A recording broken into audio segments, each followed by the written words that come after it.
And we are back. Welcome back, everybody, to this live stream. We are here this time for the qualifying session ahead of the Hungarian Grand Prix here at the Hungaroring in Budapest. And unlike in practice, I'm joined by somebody else this time round. Evan was unable to do the commentary for qualifying, he could only do practice. So I'm joined today instead for qualifying by Dennis Graff. Yeah, good afternoon, good evening, everybody. I wasn't expecting myself to be here, to be honest, because I'm only home for about 30 minutes. But yeah, I'm here and I'm glad to be here. Indeed, and we are going to be getting set for the qualifying session, which, as you can see, it is going to be a dry qualifying session, no rain expected. So let's get on with Q1. And I might as well ask you, Dennis. Of course, the loading screen has still not been updated. Hopefully, that will get updated into Q2. But anyway, Dennis, I might as well ask you, who do you believe will get eliminated in Q1? That's a bit tricky this time because I didn't saw the full practice. But I would say both Williams, both AlphaTauris and Aston Martin, and then Haas. Okay, I'm going to say both AlphaTauris, both Williamses, a Haas, and I'm going to say,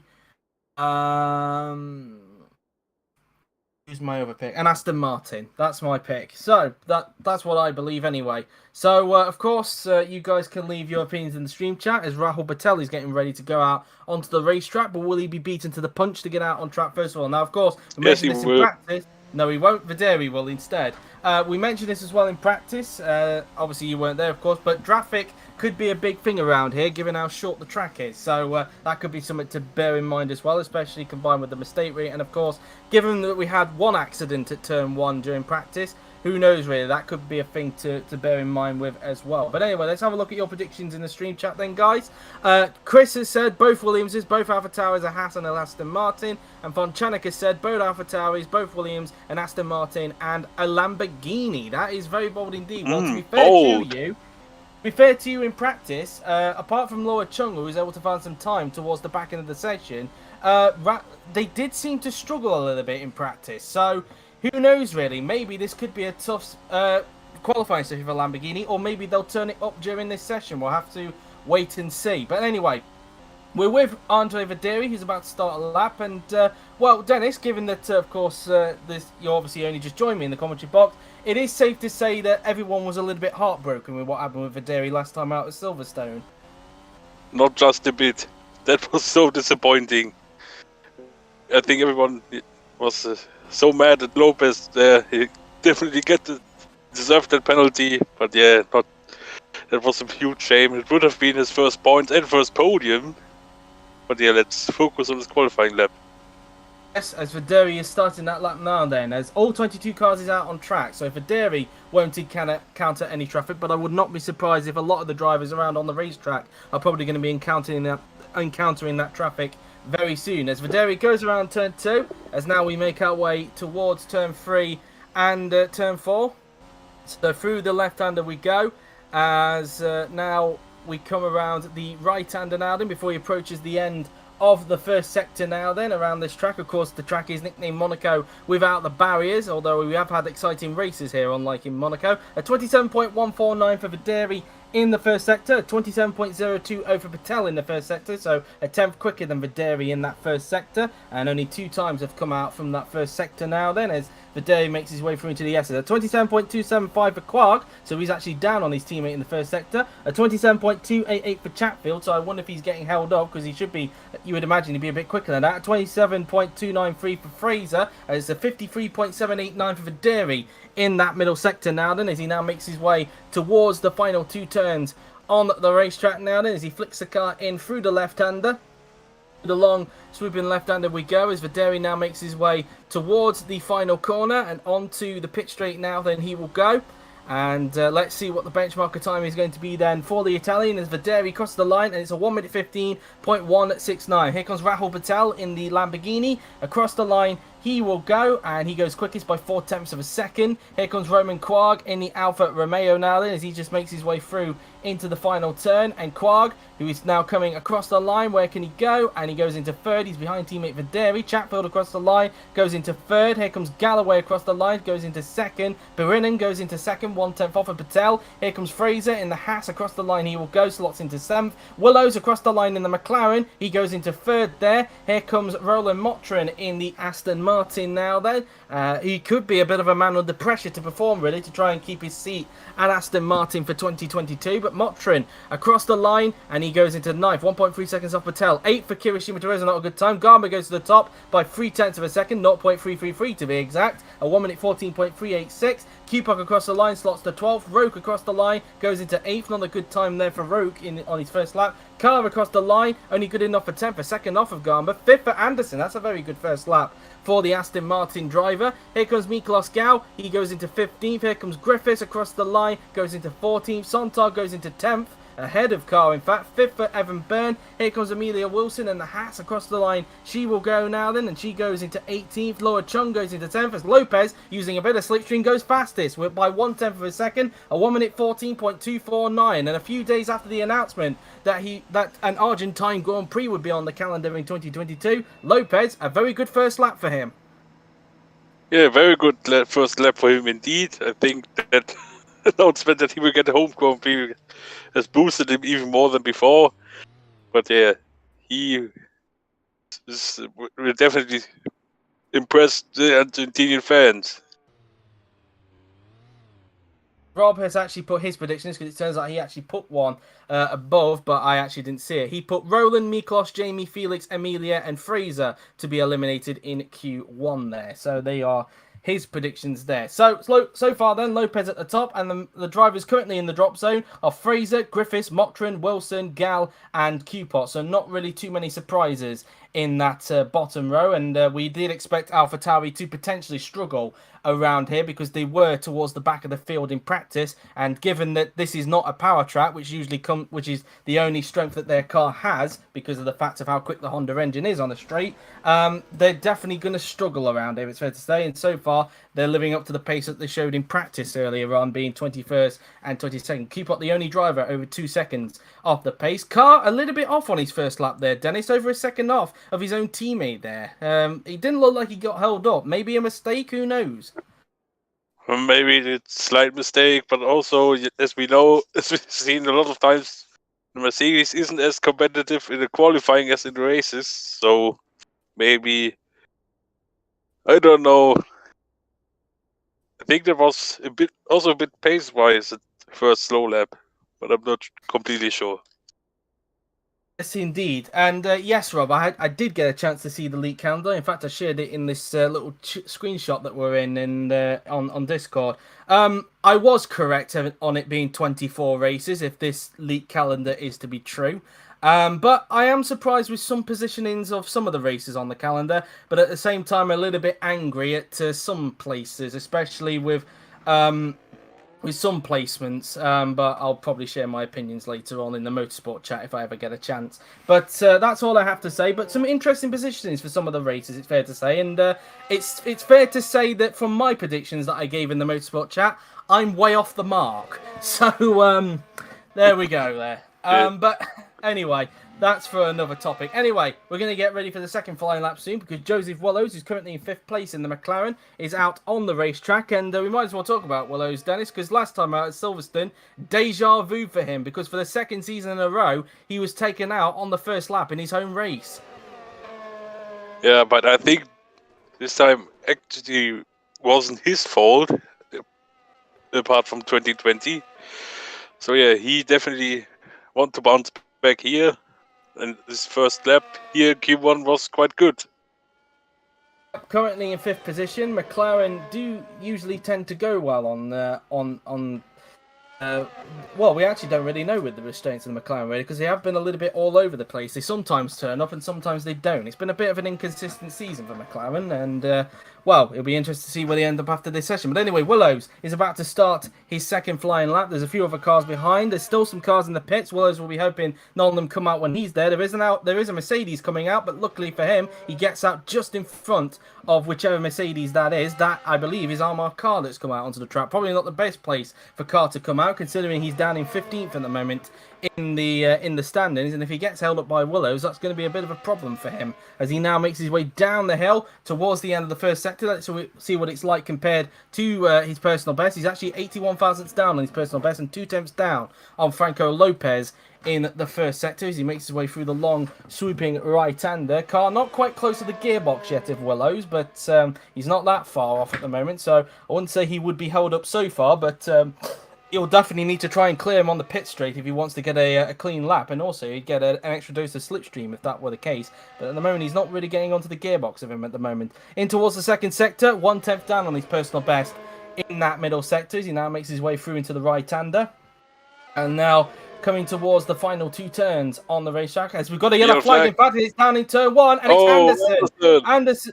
Anderson has crashed, and he's currently, where is he? He's in fact, he's all the way up in 7th, so that will be his session done with, I'm afraid, because regardless of whether he gets through into Q2, his car is done for. So it looks like, in fact, is it a turn 1 crash or was it something else? It was with Franco Gamba. It looks like it was with Gamba. Let's have a look. So Gamba was alongside. He tried to brake later, and well, it was just a typical collision there, and Gamba ended up with damage there. So unfortunately for Anderson, that's his session done with. Yeah, this is a big shame for him because his first run was very good. That Aston Martin, but yeah, shame he will line up 16th at best. Indeed, as now we look at Rahul Patel now then in the Lamborghini. No improvement, he stays where he is. De Rosa, meanwhile, goes up to 3rd, so a much big improvement from him. Goes all the way up from 16th to 3rd, and of course that now puts Carl on a bit of the edge at the moment, but at the moment it looks like he's getting held up at Willows and may have been held up by what happened at turn 1, so that's not good for Carl. Q-Pot doesn't improve, Lopez doesn't improve, says on 1 minute 14.249. Motra on improvement, goes 17th as Galloway goes into 9th, so Motra not able to push Carl out of the drop into the drop zone yet. Quag, no improvement, stays where he is. Fraser, he goes into 18th, so he isn't able to push Carl into the drop zone either, only getting up into 18th position. Here comes George Roke in the Red Bull, all the way down in 13th, and no improvement for him at the moment. Perinen stays in 5th, no improvement. Gal's on an improvement, but has got one the Hassan's giving him bother. Gal, he loses time and doesn't improve. Wilson goes up to 17th, but still not able to push Carr into the drop zone. Griffiths, no improvement there. Carr is actually on an improvement, in fact, despite being held up by Willows, and, well, he seems to have found some time in the middle sector, 2 tenths, in fact, so that could confirm he did make a mistake on his first lap and goes up into 11th. So, whilst it's not exactly brilliant, it's a lot safer than what he was earlier, so it now puts that man we just saw there, Sontag, just on the edge. As meanwhile, Byrne is on an improvement, but he's still 4 tenths down on Lopez in the middle sector. Byrne currently in 7th position at the moment, just a few hundredths behind Joseph Willows at the moment, as now Byrne makes his way through into the final corner and onto the pit straight he goes. The yellow flags have now been cleared from turn 1. Byrne across the line and goes into 4th, so a big improvement there for him, gets himself into the top 4, as now Yuri will get to work on ensuring that Anderson doesn't get back out onto the racetrack, because of course we do have the spare car ban, so do bear with us on that one. But yeah, Anderson's session done with, and as Dennis alluded to a little bit earlier on, he will start at a bare minimum of 16th, provided of course he gets through into Q number 2. So we wait for that for that system to start, and then he'll unpause and get everything sorted out. Yuri has said he will one day memorize the numbers, but in the meantime he's having to pause just to keep an eye on it at the moment. So anyway, he's got that sorted, so Anderson will not be able to come back out onto the track for the rest of the session, and he will stay in and as a result he is out of qualifying. He will not be able to take part in Q2 either, because of course that rule carries over into the next 2 sessions. But they are the second runs done with, and Lopez still at the top there, but I did think for a moment there, Dennis, that Carr wasn't going to improve because he was behind Willows, but in the end he did, but only up into 11th that time. Yeah, but it's still a bit safer than it was before, so he can now get a bit more relaxed. And yes, but he still has to watch his back, because I think at the end the track will be faster than before, than earlier. I mean, yeah, it will be exciting who will be out. Indeed, as meanwhile we've got a Red Bull going out on track, that being Franco Gamba. Of course it is, because of course he was the one that caused the incident with Julius Anderson, of course, although it is classed as a Turn 1 glitch. It wasn't like the one that he caused with George Roque at Monaco, if you may remember that one a few races back. Yeah. Obviously, it's the typical Turn 1 glitch. So, at least on that occasion, he won't have too much to worry about on that occasion. But he had to come back in for a new front wing, and as a result, he's going to get out on track a lot earlier. But that could put him at risk at some traffic, perhaps, Dennis. Yeah, I think he will be ending up with some traffic because most guys will come out, I guess, as soon as he will be in the start-finish straight. So it will be interesting to see if he stays in free air or if he gets traffic. We say that though, but I've just seen there, Laura Chung has also come out onto the racetrack, so there's now actually 2 cars on the circuit, and there is quite a bit of movement now in the pit lane, as you can see on the mini-map on the top right of your screen. But anyway, Gamba now then, through the right-hander he goes, quite a quick right-hander through into theirs. He now makes his way down towards the right-hander now then, this near 90-degree right-hander. We have seen accidents there in the past as well. You may remember the one in 2018 between Franco Lopez and future teammate Armar Carr, in fact, and which in turn led Joseph Willows to win the race as a result. So here comes Franco Gamba as he rounds the final turn to start his lap. Now, will there be any traffic by the time he gets down there? Let's see. As he now starts his next flying lap, of course, he had to abort the previous one because of wing damage. Let's see. Keep an eye on the right-hand side. There is a car there, and it looks like it's either a McLaren or a Renault. It's a McLaren, and Gamba is looking like he's going to held up, and it's by Joseph Willows, in fact. So unless Gamba has the lap that Carr had, I don't think he's going to have any form of improvement at the moment, but we will see, of course, as he makes his way down towards turn number, I think this is classed as turn 3, in fact, because I think that kink just behind it is classed as turn 2 for some reason. Gamba thought about having to go at Willows into turn 4 there, not going to work out, so he's going to have to hang back, but as a result, that's pretty much put his lap in the bin, but at least he's up in second place. It's not like he's near the drop zone or anything, so he's not got really too much to worry about, but still, not really ideal for him, that's for sure, as he now makes his way towards the right-left chicane now then, as he flicks it in through the right, then through into the left before making his way through into the S's now then, as he flicks the car in through these section of corners, as he now makes his way through into the left-hander, and now as he negotiates through the long swooping right-hander, he goes towards the exit of the second sector, and he's still down by 9 tenths, trying to have a go at Willows into the right-hander there, not going to work out. And so Gamba now then approaching the final 2 turns on the racetrack now then. He'll get some slipstream off of the McLaren, but it's not going to be enough to improve. And in fact, it looks like he's going to make a mistake. In fact, yeah, he got a bit of oversteer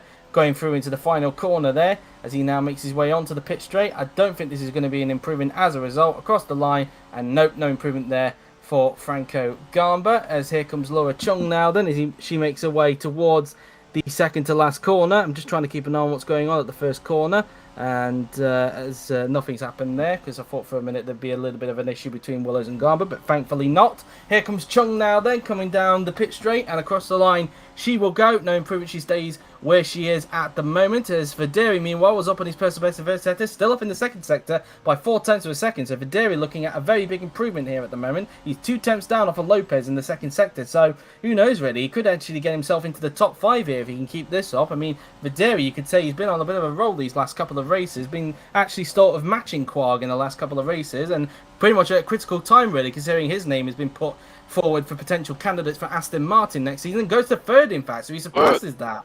Very good lap there for Andre Verderi, probably looking for redemption after what happened at Silverstone last time out from this guy we're running on board with, who does not improve and stays on 1 minute 14.249. De Rosa doesn't improve. Patel across the line goes into 3rd to pushes Verderi down into 4th.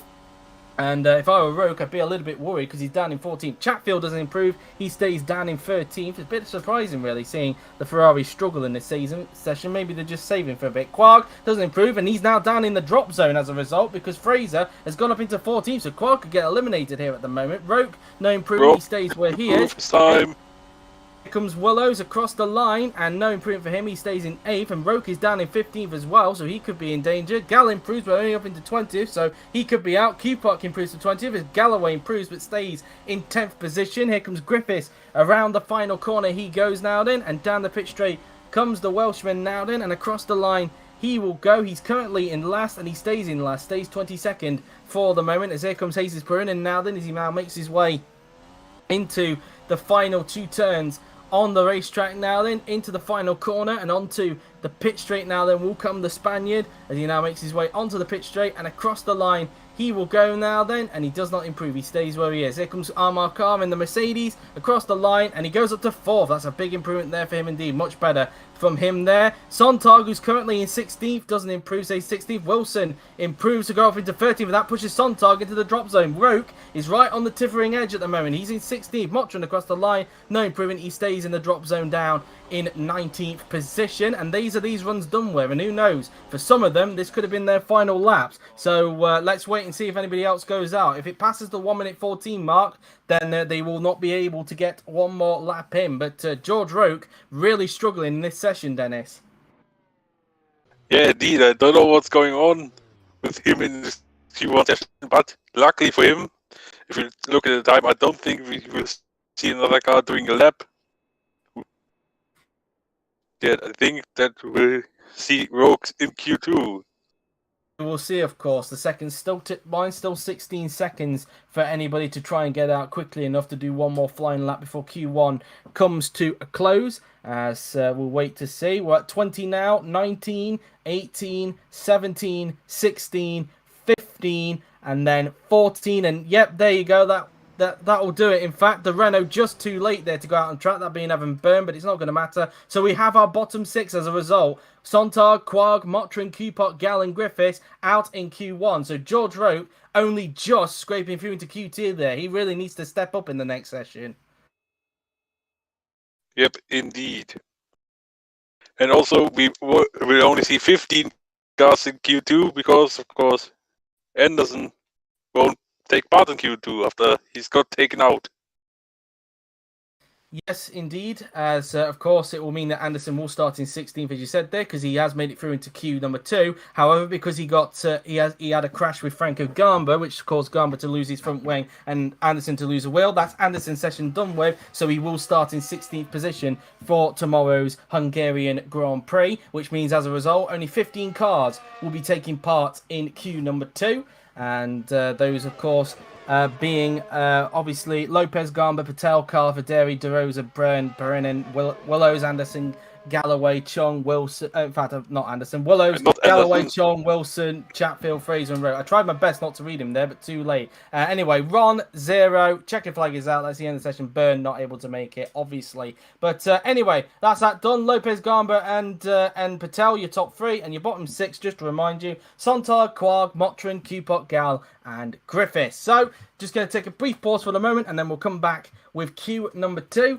But for the meantime, guys, you can let us know your prediction on who you believe will get eliminated in the second part of qualifying. So I will go silent for a little bit, so I do apologise for that, as I am going to put the tweet up.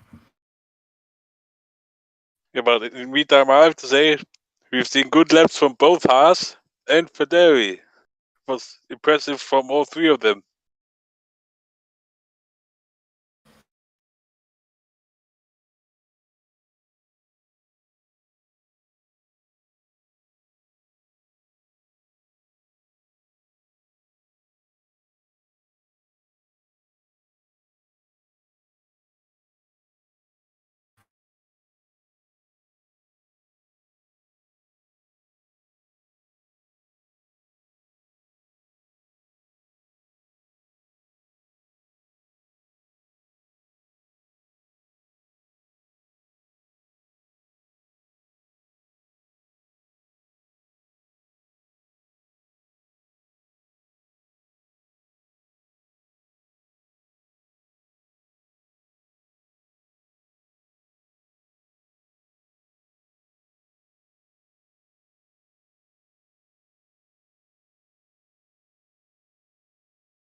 The tweet is now up for everybody to see. But yeah, a very interesting Q1. But I think it's safe to say, we already alluded to it earlier, Dennis, George Roke does need to step it up a bit if he wants to get into Q3. Yeah, he definitely has to step up his game. So, but yeah, with this effort, if he repeats that, he will definitely start way back the field, way down the field. But he definitely won't. I think he will step up his game, and he will be one of the 10 fighting for pole. It's one of my predictions. Eventually got there in the end, Dennis, because you were struggling a little bit there to find the words, Yeah, weren't you? yeah, But indeed. anyway, it's fine.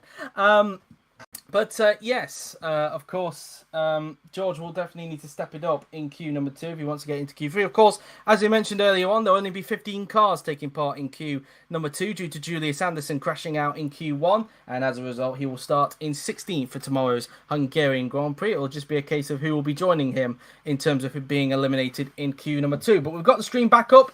Underway, of course. A reminder for anybody who's just joined us, no rain expected throughout the entirety of qualifying. So let's get on with it then. And I might as well ask you, Dennis. And he forgot the loading screen again. Well done, Yuri. But anyway, back to it. Who do you believe will be eliminated in the second part of qualifying, Dennis? So I would say both Haas, Federi. Wait, let me see. Think one Lamborghini, a Renault, and a McLaren. Hey, I'm going to say... Wait, I said one too much. Yeah, because Anderson's getting eliminated. Of course, might as well say Anderson's obviously getting eliminated, so we just need to predict 5 more. Yeah. So I'm going to say Wilson will get eliminated. I think also I'm going to say this is quite an interesting one, isn't it? Yeah. I'm gonna go bold and say both Lamborghinis will get eliminated. I'm gonna say to be a bit bold there. I'm gonna say a Ferrari as well because they didn't look strong in the previous session, and one more.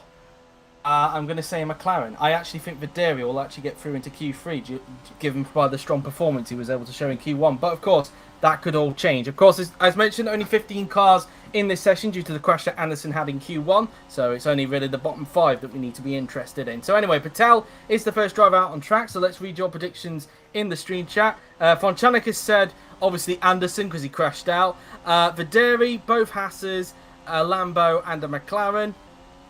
And that's actually the only prediction at the moment. So only one prediction there at the moment. So a bit surprising there. But anyway, Patel will be prepared to start his lap quite soon. There's still a bit of pit activity still going on in the garages then. As there's still 2 more cars yet to come out onto the racetrack, of course. So make that 1 more now. As Patel now then is approaching the final corner. As he'll be starting his first lap of Q2 very soon. Hopefully... that car who's yet to come out on track gets out before he gets there, which he does. So all 15 cars out on track. Of course, Anderson being left in the garage because of his crash early on. Patel now then down towards the first corner he comes. No traffic for him, so this will be a clean first lap for the Indian driver as he will now make his way around turn 2 and then down towards turns 3 and 4 on the racetrack now. Then, of course, we have seen accidents in the past here around this corner, so who knows if that's going to happen again this season when we get to the Grand Prix tomorrow. And let's not forget, we do have the entrance series here as well, so that's that really, as it's the first ever time the entrance series will be the only, you could say, feeder / support series that's happening on at the time when the top class is at there at the moment. So because usually there'd usually be an F2 race whenever the entrance series was on, but not on this occasion because F2 is actually not racing here this week at Hungary. Their next race is actually at Belgium next week. So anyway, Patel now then coming up towards the end of the second sector as he now comes up towards sector 2, and it's a 53.658 in that second sector.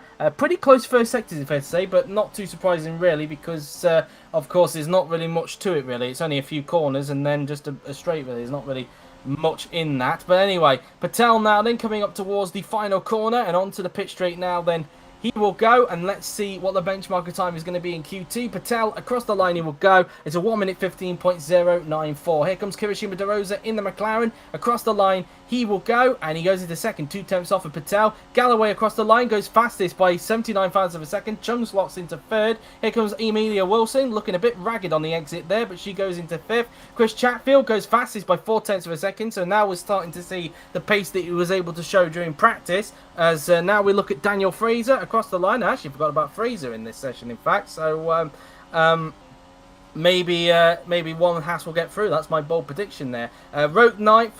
Purim was fifth, made that sixth now because Wellers has gone into second. In fact, Rote may have made a mistake somewhere because he was actually up on Patel. But as you can see, coming down to this corner, Dennis, he got it all crossed up. Yep. Yeah, he made that mistake. I think it cost him a lot of time. Yeah, he has to put out a mighty lap to be in Q3, I have to say. Although that lap was quite good until Aaron Lopez goes fastest. Lopez to the top with a 1 minute 14.468. Of course, Lopez top Q1, let's not forget. Jesus Perinen in the Renault crosses the line, only good enough for 10th on that occasion. Armar looking like he's on a better lap than what he was in Q1 and goes into second, 5 thousandths off of Lopez. But here comes Franco Gamba. Could he spoil the Mercedes party? Let's see. He's 2 tenths actually down on Lopez in the second sector, so maybe not. Across the line and goes into 4th position, slots behind Chatfield. So at the moment, it's a Mercedes 1-2 in this session. Where have we heard that one before, Dennis? Yeah, let me guess. It was last season. But yeah, anyway, that's currently the drop zone. We have Wilson, Perinen. It's a bit of a surprise there. Federi, Fraser, and Rogue after his mistake, and also Anderson, but we won't see him on track. Of course, Rote will need to improve on that because of his mistake, and surprisingly, Perinen currently down in the drop zone. But that's that really. 11th and 14th so far for the 2 Haas drivers at the moment.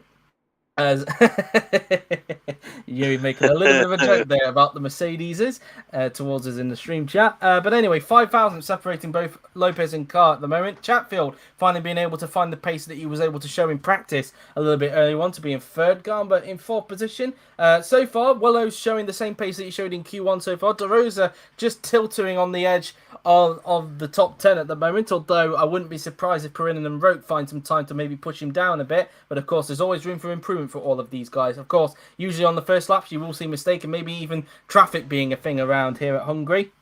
So that's obviously something to bear in mind as Fraser gets wheeled back into the garage in his Haas now then. Of course, as you may have seen in the rumours, Fraser looking likely to potentially stay at Haas next season after what has been an improved season so far for the British driver, but the question being who will be his teammate, because it looks like Wilson might be leaving the team at the end of the season to maybe go for Alfa Romeo, because she's got that as a number 1 choice. But there are a number of contenders at Alfa Romeo, just as there is over at Haas. Of course, I did mention obviously a few names in that pilot episode, but as you know, as I've said several seasons before, just because your name hasn't been mentioned doesn't mean you can't be a contender at some point. Remember what happened with Matteo Catalan back in 2018, wasn't it? He came out basically of nowhere really to become a contender for Toro Rosso, and people were surprised when they saw his name pop up to become a Toro Rosso driver at the Mexican Grand Prix that season. So it's not out of the realms of possibility, of course. So don't think you're all of a sudden not in contention. It may just be that at the moment you might not be, but you could be if you pick up your performances a bit or continue the performances that you've been showing in the last couple of races to get a little bit more notice. But anyway, as we're going to get ready for the second flying laps, Daniel Fraser now then coming out onto the racetrack now then, as he will now make his way towards turn number 3, as he now makes his way through the long, swooping left-handed Adam before making his way down towards turn number 4, using the curb on the exit there. It looks like I think his teammate has also come out onto the track as well, just behind. Yes, Wilson has, so Haas not wasting any time whatsoever getting both of their drivers out there on the racetrack, because they think they could try and maybe get one of their drivers through into Q number 3, and it'd be a good achievement by the team if one of them was able to do that, whether that be Fraser or Wilson, as now Fraser makes his way through into the S's now then before making his way towards the mini back straight, as I like to call it, but there's obviously no DRS around it because it is quite a short straight around this circuit. Obviously you've got a back straight that leads up towards that quick left-hander, but that's about it really. The main overtaking really is going to come perhaps down at turn 1 or either at turn number 3, of course, as we've seen many times in the last few seasons here at Budapest. But anyway, Fraser comes out at the final turn as he's about to start his next lap now then, as he comes down the pit straight to start the lap. Is anybody on the pit exit there? The answer to that is no. So thankfully no traffic issues for Fraser on that occasion, although just behind, it looks like there's 2 cars behind Fraser that could cause themselves a little bit of bother on their laps, as Fraser now then comes down towards turn 2, and it looks like he's got it all wrong really. He's got a bit wide there. It looks like a bit of understeer, so maybe it looks like this lap has gone down the drain for Daniel Fraser. Let's see what his first sector is like anyway, compared to his personal best, and 3 tenths down. So yep, that mistake definitely costing him there, Dennis. Yep, indeed, it was shame for him because he's 14th, and if his third lap is also not good, then he could see himself out. Indeed, and of course that's if he's not able to get back out in time for a third flying lap, which he could do because of course this track is quite short, let's not forget. 8 tenths down. In fact, he's picked up some time in the middle sector. In fact, so let's hold the phone a minute there, Dennis. We kind of jumped the gun there. Yeah. He's found some time. Maybe he could have made a mistake on his first lap as well.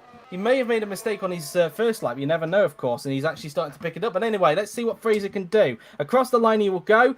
Can he improve? And he goes up to 12. He actually slots in behind Wilson. So had he not made that mistake in the first sector, who knows where he could have gone? He probably could have got it into the top 10, perhaps. Anyway, here comes Laura Chung now then in the Lamborghini. Across the line she will go. Up on a personal best, and she goes into 6th.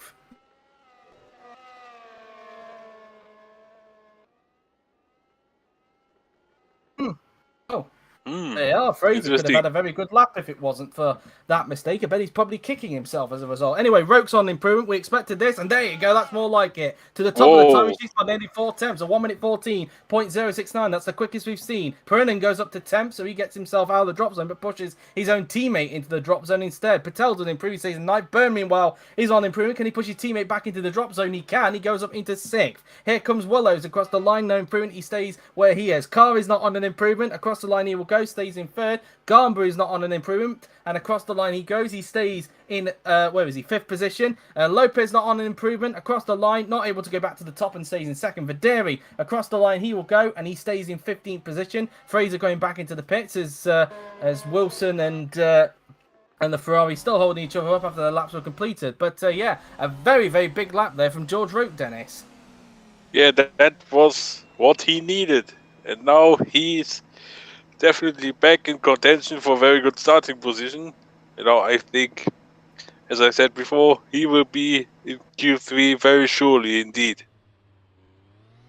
Indeed so, as Fraser now then makes his way back into the garage, and who knows really what he could have done really if that first sector had been hooked up quite well really. He could have really been way up into the top 10 according to Yuri. So yeah, a case of what if there really on Fraser's lap, as he was able to find it all in those last 2 sectors. If only the first sector was hooked up quite nicely for Fraser, it could have been something special there in that Haas. But anyway, he might be able to get out again for a final flying lap because there is still over 4 minutes left of the session. And given that lap times around here are quite short, I think it would be enough time for most of these guys to get one more flying lap in before Q2 comes to a close. As Videri will be making his way back into the pits. Will he get one more flying lap in before the session comes to the close? He could, but we'll have to wait and see on that. As Patel currently in the cusp of the top 10, and Perinin currently in the drop zone at the moment, Dennis. So, yeah, Perinin really struggling at the moment to try and get that Renault into Q number 3. Yeah, I think the Renault is not really that car that suits to the track. I think the opponent is struggling a bit to get the setup correctly, and he will definitely prove that he can go to the top 10.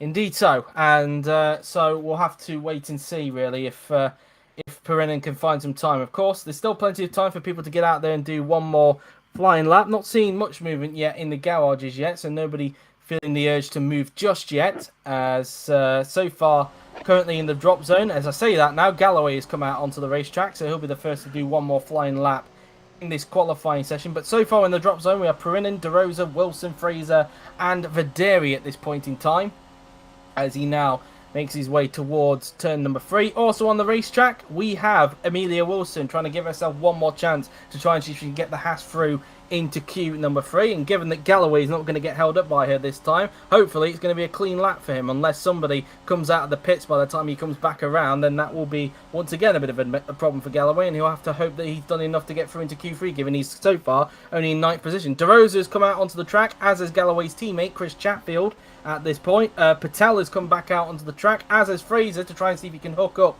that sector 1 this time, which could have given him a very good lap earlier on. But we'll wait and see on that. Perinen and Vaderi have not budged just yet, nor have 5 of the top 6 at the moment. The top 3 and 5th and 6th not gone out just yet. But Galloway now then coming up towards the final 2 corners on the racetrack now then, as he flings the car in through the final 2 turns of the racetrack into the final corner and onto the pit straight. He will go on the track. Still 4 cars in the garage at the moment. Roke has gone out on track. Perinen and Byrne are still out there. Well, as I say that, Perinen has just gone out onto the track. Byrne and Vaderi have not gone out just yet. And luckily for Galloway, there'll be no traffic by the time he gets there. So, into turn 1 he goes then, flicking the car in for the first turn, as he will now make his way around turn 2 before making his way towards the infamous turn 3, which has seen a few accidents over the seasons that GP4 has come to the Hungaroring. Now coming down the hill through turn 4, past where the old chicane was on the old one of the older layouts of this circuit. And here comes up towards the first sector, and he's nearly a 10th up on his personal best, but 2 tenths down on George Roke in the first sector. So far Galloway's on improvement, but no way near Roke at this point, as he now makes his way towards the right-left chicane, using all the curb as possible through into that chicane, as he now makes his way through into the S's, through the left, then flinging it in through the right before making his way towards the left-hander, and now towards the back straight now, then flinging the car in for the right-hander. And let's see what his middle sector is like, and he's 2 tenths up in the middle sector, but 4 tenths down on Roke. So looking at that then, he could find himself maybe around 6th position if he can keep this up. But let's see. Galloway through into the final 2 turns on the racetrack. Up the hill he goes then, into the final corner, and onto the pit straight will come Jake Galloway, the 3-time race winner, of course winning twice for Ferrari this season and once for Renault last season. Galloway across the line, and he goes into 5th. So in fact he exceeds what I thought. Wilson on an improvement. Can she get the Haas into the top 10? Across the line she goes, and she can. She goes up to 10th. Pushes Patel into the drop zone. As meanwhile, De Rosa's on the improvement, but he's only 96 thousandths up in the middle sector. So I don't think at the moment De Rosa is going to do enough to get his McLaren through into Q3. Wilson's still tithering on the edge to try and get through into Q3. Maybe one driver to also keep an eye on is Fraser, because remember what happened to him on the previous lap in that first sector. De Rosa across the line and only 13th, so De Rosa is out. Chatfield coming down the pit straight. He's currently in 4th. He should be safe anyway. Cross the line, stays in 4th. No imprint. Patel across the line and spoils Wilson's party to go into 4th. So Wilson, unfortunately, is out. Fraser, meanwhile, on the improvement. Across the line. Can he get into the top 10? No, he can't. Loses time in the last sector. No. And he's out. Chung goes up into 2nd place. And Willows is tithering on the edge. And he doesn't improve. So Willows has got to hope he's done enough to get through into Q3. Here comes Franco Gamba now. Then coming up towards the final corner now then on the racetrack. He's actually down on his teammate, but up on his personal best. Can he make it a Red Bull 1-2? Gamba, across the line he goes, and he goes up to 2nd. It's a Red Bull 1-2. Here comes Amar Khan now then. It doesn't look like he's on an improvement across the line, and he stays in 5th. Lopez also not on an improvement, and he stays in 4th. Roke across the line stays on 1 minute 14.069. Here comes Perinen. Can he push Willows out? And no, he can't. He loses time. Perinen is out. Perinen is out. He was up on his personal best in the middle sector, but loses time in the last sector, and he is out. Byrne, meanwhile, is on an improvement. He's coming down the pit straight, and across the line he will go, and he improves, but stays in 9th position. Vaderi is on an improvement, but I don't think it's going to be enough to get him into Q number 3, though, because he was 8 tenths down on Roke in the middle sector, so I think he's not going to do enough as a result, but let's see. He might perform a miracle in the last sector. Vaderi down the pit straight across the line, and he goes into 12th, so he's not able to do so. Pushes Perinen down to 13th, and that is Q2 done. And the biggest shock of them all, Dennis, Perinen out in Q2. Yeah, that's a very big shock. I think everyone expected him to be in Q3 at least, but yeah, he sadly let himself down, and he will only start in P13 tomorrow. Indeed. Well, your top 3 after that, Rote, Garber, and Chung, and your bottom 5, because of course Anderson didn't take part, were Wilson, Videri, Perinen, De Rosa, and Fraser. So we're just going to take a brief pause for the moment and get ready for Q3. Of course, I will get the tweet prepared as well. But in the meantime, guys, let us know your prediction on who you believe will take pole position for tomorrow's Hungarian Grand Prix. But in the meantime, I'm going to put up the tweet, so apologies if I do go a little bit silent.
Yeah.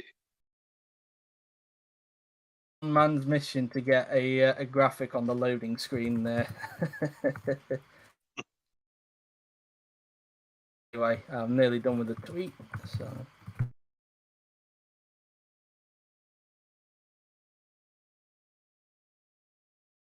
there you go. The other tweet is now finally up. And so, of course, guys, let us know your prediction on who you believe will get pole position for tomorrow's Hungarian Grand Prix, and it should be quite an interesting one indeed, because it could go either way. But at the moment, you would say maybe it could be between Mercedes and Red Bull at the moment, Dennis. At this point, Yep. In the first two sessions, we'll see both teams being on top at some point. And I think I won't say my prediction yet, but I think the fight will mainly be between those two teams. yes, indeed. Unless, you never know, Ferrari could interject themselves into it. They did show some good pace in practice, and they might be holding back in this session. You just don't know, of course. Let's not forget as well, this is where in 2018 Evan Burr managed to get the 2018 Renault onto the front row of the grid. So if he's able to convert that pace and do what he did at Silverstone last week as well, who knows? Maybe a pole position for him. He might surprise a few people, but we will wait and see, of course. Of course, he'll be the only Renault in the session because Perinen, of course, got eliminated in Q2, and he'll be starting down in 13th position as a result. So that's that, really, as we wait for the screen to come up quite soon, and we'll get the third part of qualifying done with very, very soon. And so let's see what happen very soon once the screen gets up on our screen very soon, as you of course still preparing things as we speak. And there we go then. So we're about to get underway then for the final part of qualifying. So without further ado, let us get on with it then. And Dennis, I have to ask you, who do you believe will take pole position for tomorrow's Hungarian Grand Prix? I thought about it a few minutes, but I would say Franco Lopez will get pole. Okay, I'm going to go with Franco Gamba for pole. I'm going to go for the Red Bull for pole position instead of a Mercedes pole. So you've gone with Lopez, I've gone with Gamba. So at least we've predicted a Franco in some way. And I've only just realised as well, because of Gamba's retirement, it's only going to be at least one Franco on the grid next season, unless somehow there's another Franco that we don't know about. Maybe Francesco La Rosa somehow gets into it, but I don't think he signed up from what I remember. So I think it will be at least one Franco on the grid next season, because I can't see how Lopez won't get retained. Same goes with Carr. Like me and Evan said before practice started, they'd have to really have a massive downfall to not be there. But you never know. Stranger things have happened in the OC before. But anyway, Evan Byrne, speaking of which, is now come out onto the racetrack. So let's read your predictions then on who you believe will take pole position. Ra has said Franco Gamba will take pole position. Panos has said George Roke will take pole position. And Von Chanek has said Jake Galloway will take pole position. And Chris Chatfield has said Franco Gamba will take pole position. So as expected, quite a lot of a mix really in terms of who they believe will get pole position, but it will be very interesting indeed as Byrne negotiates the chicane. Chung and Galloway have also come out onto the racetrack as Byrne negotiates the S's now then. Roke has now come out onto the track. And as has Joseph Willow, so now half of the 10 cars who are competing in this session are now out on the racetrack as Byrne makes his way through into turn 3, chucks the car in before making his way towards the final 2 turns on the racetrack. Through into the left-hander he goes, and he will now make his way towards the final corner. And onto the pit straight now then will come Evan Byrne in the Renault, and he will start his first flying lap. All 10 cars are out, so Byrne will not have any traffic to worry about on this lap. Byrne now then coming down towards the first corner now then. Down towards turn 1 he comes now then, flicking the car in, using a little bit of curb on the inside before making his way around turn 2, before approaching turns 3 and 4. On the racetrack now then as he flicks the car in through the long swooping left-hander. And now down towards turn number 4 he goes now then. Let's see what his first sector is going to be like. So far looks to be a tidy lap for the Irishman, and he does a 27.002 in the first sector, so close to the 26s there as he now negotiates around the long swooping right-hander. Nobody has gone past the first sector yet other than Byrne as he now rounds the chicane himself. A 27.116 for Chung in the first sector, so she's down on Byrne in the first sector as Byrne negotiates through into the S's now then. 27.272 for Galloway, so he's also down on both Byrne and Chung on this occasion as Byrne does a 53.398 in the second sector as he will now come up towards the final 2 turns on the racetrack now then.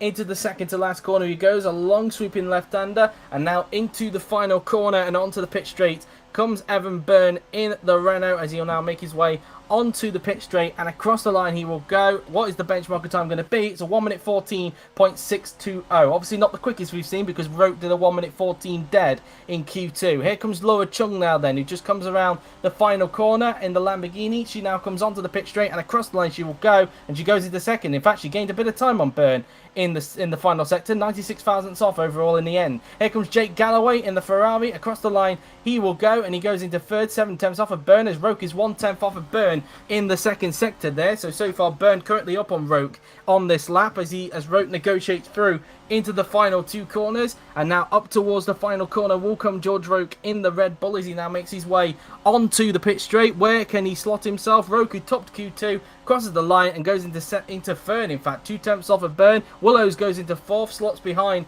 Rote there, as Lopez is also down on Byrne in the middle sector by 3/10 of a second. Of course, Lopez was the one who stole pole position off of Byrne 4 seasons ago here at Hungary. Lopez across the line goes into fifth, as Chatfield goes fastest by 1/10 of a second. So Ferrari may be finding some pace as Patel goes into fourth position. Here comes Franco Gamba. Across the line he will go, and he goes into only 7th with that time. Armar Carr now then, around the final turn he will come, and he's 8/10 down on Chatfield, so he's not had a good lap across the line, and only 10th for Carr, 1.2 seconds off of Chris Chatfield. So, as I alluded to earlier, it seems that Ferrari, in the case of Chatfield that is, might have found a bit of pace in this session, Dennis.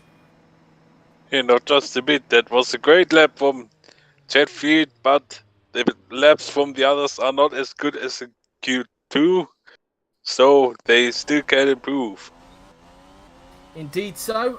Byrne currently in second place, so showing some good pace. And then you've got the Lamborghinis who are currently occupying the second row at the moment. Hopefully we'll see improvements from Rote, Gamba, Lopez and Carr during this session. Carr, the only driver over a second off of Chatfield at the moment, so he desperately needs to find some improvement on his second flying lap. So whilst we wait for the second flying laps to happen, Dennis, of course, you weren't here for the practice session, but obviously we got the opinion of Evan, of course. Obviously this past Sunday, of course, we got the 2022 provisional calendar revealed, of course, and obviously the notable changes being that Monaco and Brazil are gone, and of course 2 new debutants being Mazzano and Balcarce. Mazzano hosting the San Marino Grand Prix, first one since 2006, and Balcarce hosting the first ever Argentine Grand Prix, with Abu Dhabi becoming the new finale, and of course the Korean Grand Prix pushed forward to round 3, and the Portuguese Grand Prix moved back to round 14. So what do you make of the provisional calendar, Dennis? Because I saw that you were very surprised on Discord about Brazil going. Yeah, I was very surprised because I think that Brazil is a good track. But yeah, the system decided that Brazil has to go out, at least for 2022. But I'm confident that we will see it back in the near future. But in terms of the other changes, I'm very excited to see Misano in the calendar for the first time. And also Balcarce. It looks like a very good track. Yeah, also the fact that Korea is at now the beginning of the season for next season is quite interesting. And Portugal, of course, moved back to round 14 to become the final European race of the season. Yeah, that as well. I got a bit of retro vibes, if I'm being honest with you, with it being back to round 14 Yes, and after indeed. Monza, because back in the 90s, if you may remember, in the real-life Formula 1 season, it used to be the Portuguese Grand Prix after the Italian Grand Prix at Monza. So, yeah, got a bit of retro vibes on that one, really. Bit of nostalgia there. But, of course, it's obviously not at Estoril. It's at Portimao, which I think in a lot of people's mind is probably a better track than Estoril, if we're being totally honest. Yeah, either way, quite a good calendar. And as you say, yeah, I'm looking forward to the races at Mazzano and Balcarce next season. It should be a lot of fun. I should point out, of course, because I only said this on Discord, for anybody wondering about the lap distance for those 2 tracks, because of course they've never been on a Formula 1 calendar before, Mazzano will be 72 laps and Balcarce will be 67 laps. We're actually doing the same rule as what F1 does, which is basically taking the maximum distance you're allowed in an F1 race, which is 305 kilometers, and dividing it by the length of the track, really, and it gives us a basically laps, really, and we just round it to the next nearest whole number, basically. So 67 laps of Balcarce because it's roughly around the same length as Fuji and Hockenheim, and 72 laps because Mazzano is roughly the same length as Zandvoort. So there you go, really. Just some extra notices there. But anyway, the second flying lap's happened. Chung has just started her lap. Luckily, her teammate Patel has not held her up coming out of the pits there, so Chung should be able to get a clean lap in. Of course, Chung has won a race this season, of course, at the Austrian Grand Prix, taking Lamborghini's first ever victory in the top class, and it's safe to say that you could argue this could be a best ever season in the top class, because although she was at Ferrari in 2019, she did have a few shaky moments during that season. Yes, I have said the word shaky, so add that into the milkshake blender. I've added that recently, the milkshake blender from practice. So, yeah. But I think it's arguably said that this has been Laura Chung's best ever season in the top class so far, because she's definitely been a different driver this season, it's fair to say. Of course, she still makes those incredible overtakes that we've seen from her in previous seasons, but she's definitely built on it from her experience now in the top class. She was up on her personal best, we saw there, but now she's down on her personal best in the middle sector, so we'll have to wait and see if she can try and hook something up in that last sector. Luckily, she's not going to get held up by Patel, so she can't really blame Patel for that. But let's see then. Chung around the final corner and onto the pit straight now then. She will come and she will now make her way onto the pit straight, and she does not improve. She stays where she is, which is third position. Burn, meanwhile, not on an improvement, so far not able to threaten Chatfield at this point, as he's currently occupying the front row of the grid at the moment. Burn now then around the final corner and onto the pit straight. He will now go in the Renault as he makes his way down the pit straight and across the line. He will go, and he does not improve. He stays where he is. Car just about to start a lap. Meanwhile, Roke is up on his personal best, and he's up on Chatfield by a tenth of a second. So this could be a very good lap here for George Roke as he makes his way onto the pit straight. Can he go top? Yes, he can, by nearly 2/10 of a second. Roke to the top with a 1 minute 14.271. Galloway, meanwhile, is up on his personal best, but he's not up on Roke. Let's see what Galloway can do in the Ferrari. Across the line and only goes 6th for that lap. Slots behind Patel. Lopez is up on his personal best, but he's 7/10 down on Roke and loses time in the middle sector compared to his personal best. So unless he can find some time in the last sector, it doesn't look like Lopez is on an improvement. And so far, the two Mercedeses are currently occupying row 5 at the moment. 9th and 10th for both Lopez and Carr. We're not exactly sure what Carr's doing because he's only just started a lap. Here comes Lopez now, dude. He just comes down the pit straight. Across the line he will go, and he does not improve. He stays in 9th. Chatfield, can he go back to the top? No, he can't. Stays in 2nd place. Willow's up on his personal best, and he goes into 4th. A big improvement there for him. Patel, across the line he will go, and he stays in 6th position. The two Lamborghinis currently occupying the second row. Carr is up on his personal best. Let's see what his middle sector is like, and he is 6/10 off of Roke, but 3/10 up on his personal best. So not going to be exactly challenging Roke at the moment. So at the moment, if I was to judge that, he'll only get himself to around 7th or 8th, I think. So not really a big improvement here for Carr. Garber hasn't finished his lap yet, so I'll be interested to see what he's doing. Here comes Carr now then, coming out of the final turn, and onto the pit straight he goes. Where can he place his Mercedes? And he goes 10th. He actually loses a bit more time, and only 10th there. Garber is actually not up on his personal best. He was up in the first sector on Roke, but then loses time in the last two. And in fact, he may have made a mistake somewhere, because he actually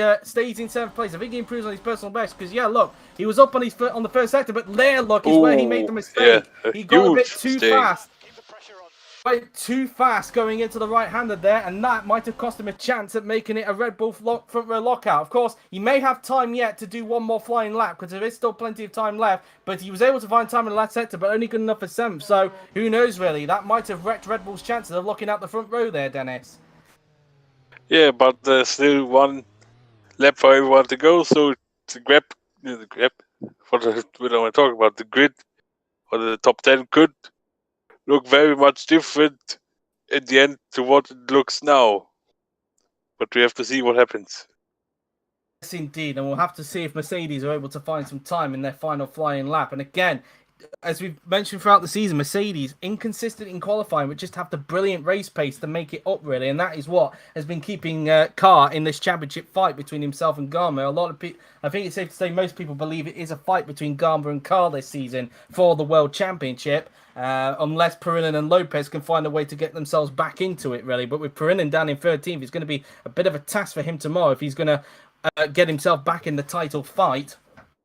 So that will be something to keep an eye on as well, as Patel is back in the pits, and we'll wait to see if all 10 cars will be able to do a final flying lap. I know that some will. It's just a case of whether all 10 will be able to do or not, as we have just over 3 minutes to go in this session, and a Lamborghini has gone out on track, and it is Laura Chung, so one more flying lap for her to see if she can better her 5th position. I just want to double check, in fact, when the last time George Roke actually got pole position in the top class. I'm just going to quickly double check this. In fact, it's been a long time. In fact, the last time he took pole position was the 2012 German Grand Prix, and he actually converted that pole into the win, of course, back in 2012. So it's been 10 seasons since George Roke last took a pole position. Is today going to be the day when he ends that drought, or will anybody stop him on his final flying laps? Chung is out on track, and she's the only one on track at the moment. All the other 9 drivers are still in the garages as we speak, as Chung negotiates through into the chicane. She'll be hoping that this doesn't get her out in any traffic at all, because otherwise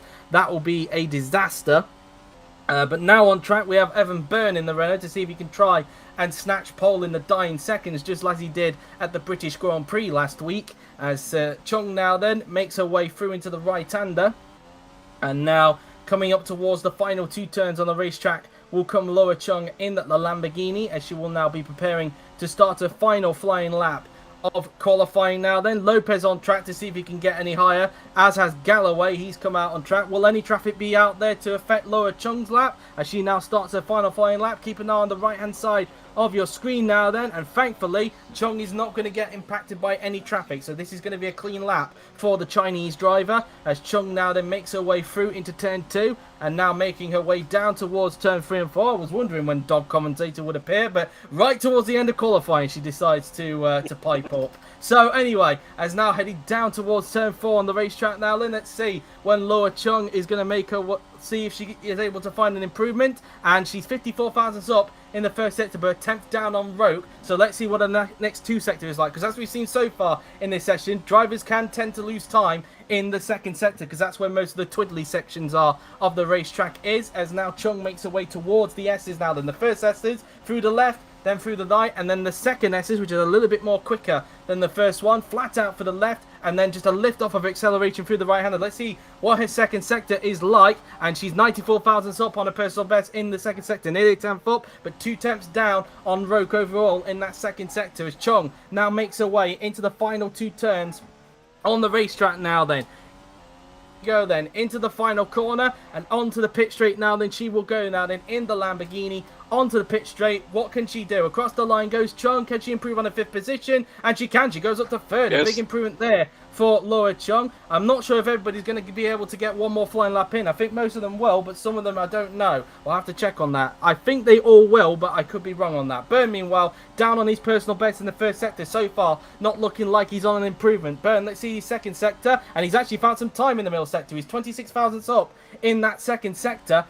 He's actually not far off in the first sector, in fact, so he's able to recover it in that second sector, and I think he'll only get up into 3rd, though. I don't think he's going to challenge Roke unless he finds a hell of a lot of time in that last sector. Byrne now then, around the final corner, and onto the pit straight now then. He will go across the line. Goes Evan Byrne in the Renault. Where can he go? And he loses time in the last sector and stays in 4th. Lopez up on his personal best by 10th, but he's still 4 tenths off of Roke in the middle sector. So I think he's only going to get around about 6th or 7th as long as he keeps it up in the last sector now then. So here comes Lopez now then. Into the final corner and onto the pit straight will come the reigning world champion. He's still yet to get a victory in 2021. Lopez, across the line he will go, and he goes into 9th, so he hasn't been able to improve on his position, but closes the gap on Galloway. Speaking of which, he doesn't improve and says, like, Roke could further improve here, and he goes into the 1 minute 13s. Look at that.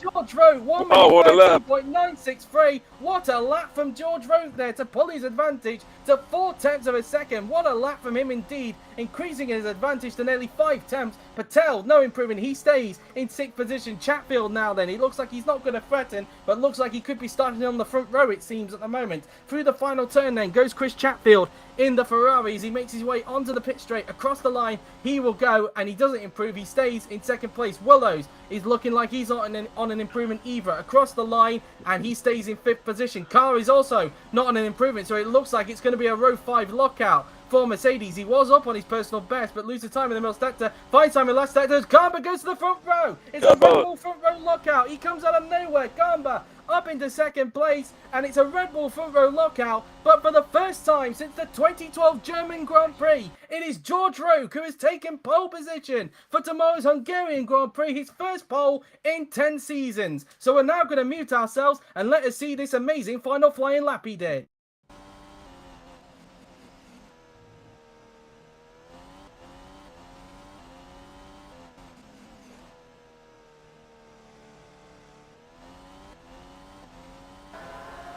Currently P1's a great lap. Only sector you're not fastest in at the moment is the last sector by a couple of hundredths. We can't afford to slow down too much.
And that is how George Roke took his first ever pole in 9 seasons. I did say 10 seasons earlier on. It's actually 9. It's his first pole since the 2012 German Grand Prix. It's been a long time, but finally, Roke has taken pole position. An amazing lap and the only driver to break into the 1 minute 13.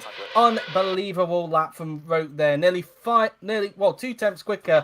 Well, nearly 3 tenths quicker than his teammate Garber in the end. Well, in fact, just over 2 tenths quicker, it says there. But still, an amazing lap from Roke. And here is your top 10 then. George Roke finally gets pole position with Franco Garber in second, a Red Bull front row lockout with Chris Chatfield in third, Laura Chung in fourth with Evan Byrne in fifth, Joseph Willows is in sixth with Rahul Patel in seventh, Jake Galloway in eighth, then followed by the 2 Mercedes who will lock out row 5, a disappointing qualifying for them with Franco Lopez in ninth and Amar Kar in 10th position. But wow, what a lap from George Roke, Dennis. Yeah, that was one of the best qualifying laps of the season, I have to say. Yeah, very excruciating, I have to say. Yeah, very deserved. We will see a great race tomorrow, I'm absolutely sure.